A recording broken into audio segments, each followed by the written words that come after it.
शहर के जाने माने रईस हीराचंद और उनकी पत्नी सुजाता की चमचमाती महंगी कार बंगाल की एक पुरानी बस्ती की सुनसान गली में एक बेरौनक से पुराने मकान के बाहर आकर रुकती है।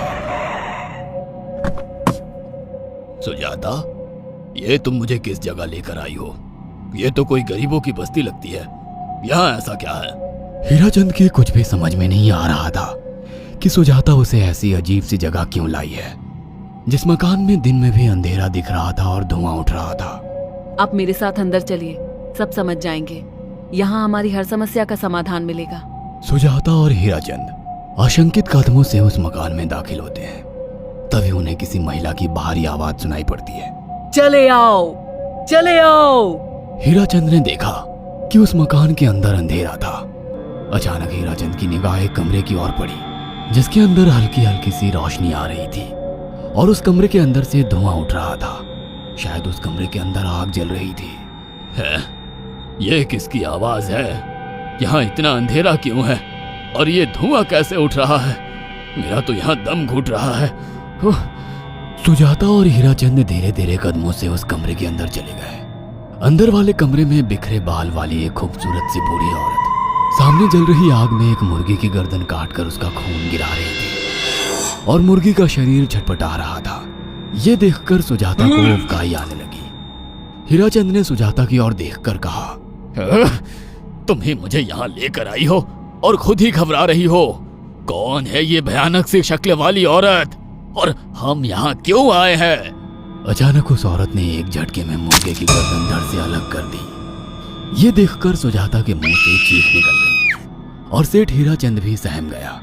वो बहुत डरावना नजारा था। ये अघोरा ताई हैं। ये हमें अपनी काली तंत्र विद्या से संतान सुख प्रदान कर सकती हैं। इसलिए मैं आपको यहाँ लेकर आई हूँ। कैसी बात करती हो? जहाँ बड़े से बड़े डॉक्टर सफल नहीं हुए, वहाँ ये मामूली औरत क्या कर लेगी? हीराचंद की बात सुनकर अघोरी ताई ने गुस्से से हीराचंद की ओर देखकर कहा, नादान हीराचंद, काली विद्या में इतनी शक्ति है कि मरे को भी जिंदा कर दे। संतान पैदा कराना कौन सा मुश्किल है? तुम्हें मेरा नाम कैसे पता? क्या तुम सच में हमें संतान सुख दिला सकती हो? तुम जितनी दौलत मांगोगी मिल जाएगी, अगर ये संभव है तो। संतान का नाम सुनते ही हीराचंद की आंखों में चमक आ गई। वह संतान के लिए कुछ भी कर सकता था। तुम लोगों को मुझे एक नवजात शिशु लाकर देना होगा। मैं उस शिशु की बलि चढ़ा दूंगी और फिर वही शिशु तुम्हारे घर में फिर से जन्म लेगा। नवजात शिशु की बलि का नाम सुनते ही सुजाता और हरिचंद डर के मारे सिहर गए, पर उनकी आंखों में उनकी संतान का सपना ज्यादा बड़ा था। वो सब करने को तैयार थे। अघोरा ताई, आप जैसा कहेंगे हम वैसा करेंगे। बस हमें संतान सुख दिला दो। बिना वारिस के हमारी दौलत किस काम की?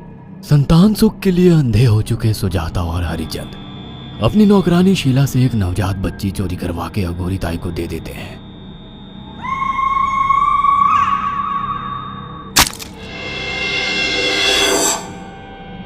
उस शिशु की बलि से सुजाता गर्भवती हो जाती है। देखा आपने, अघोरा की तंत्र शक्ति। मुझे उस पर पूरा भरोसा था। चलो चलकर उन्हें धन्यवाद कहते हैं। हीराचंद और सुजाता अघोरा ताई के पास पहुंचते हैं। वो दोनों बहुत खुश थे और अघोरा पर उन्हें अंधविश्वास हो गया था। अघोरा ताई, आप महान तंत्रिका है। आपने वो चमत्कार कर दिखाया जो बड़े बड़े डॉक्टर नहीं कर सके। ये काली विद्या है बेटा।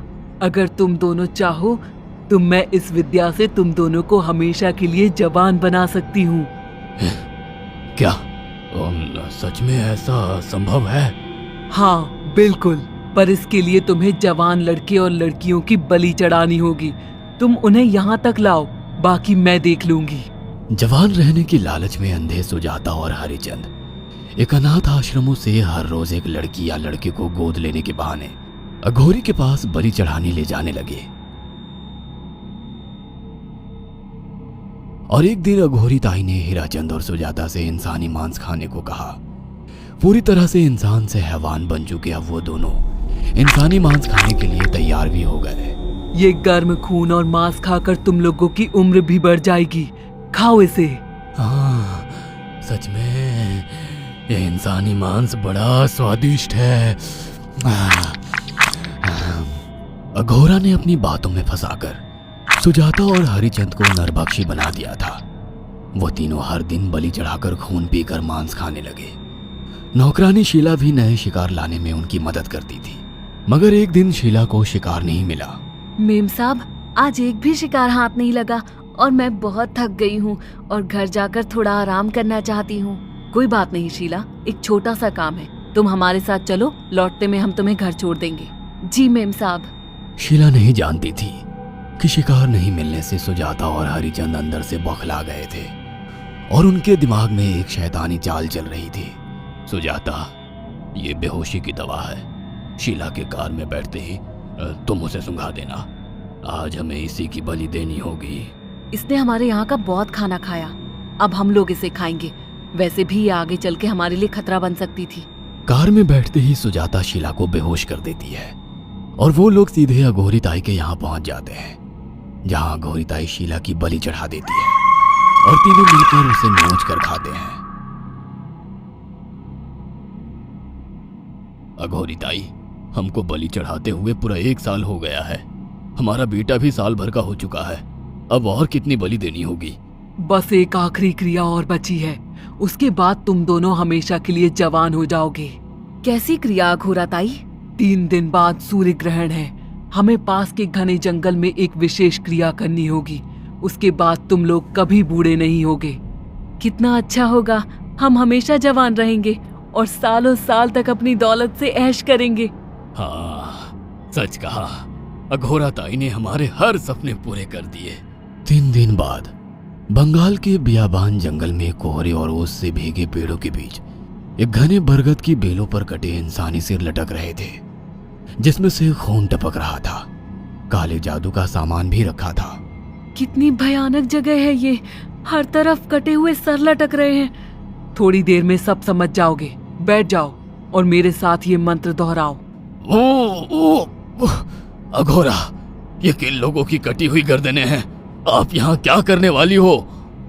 हीराचंद की बात सुनकर अघोरा जोर जोर से हंसने लगी और उसने एक शैतानी हंसी हंसते हुए हीराचंद की ओर देखकर कहा, तुम जैसे ही लोगों ने अपनी इच्छाओं को पूरा करने के लिए इन लोगों की बलि चढ़वाई है और फायदा उठाया है।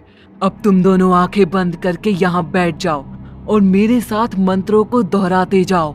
अघोरा ने सुजाता और हरिचंद को वशीकरण मंत्र और काले जादू के इस्तेमाल से सम्मोहित कर दिया और देखते ही देखते वो एक भयानक डायन में बदल गई और चीखती हुई बोली, अब मैं तुम दोनों की बलि चढ़ाकर अमर हो जाऊंगी, क्योंकि तुम लोगों ने 100 लोगों की बलि का खून पिया है।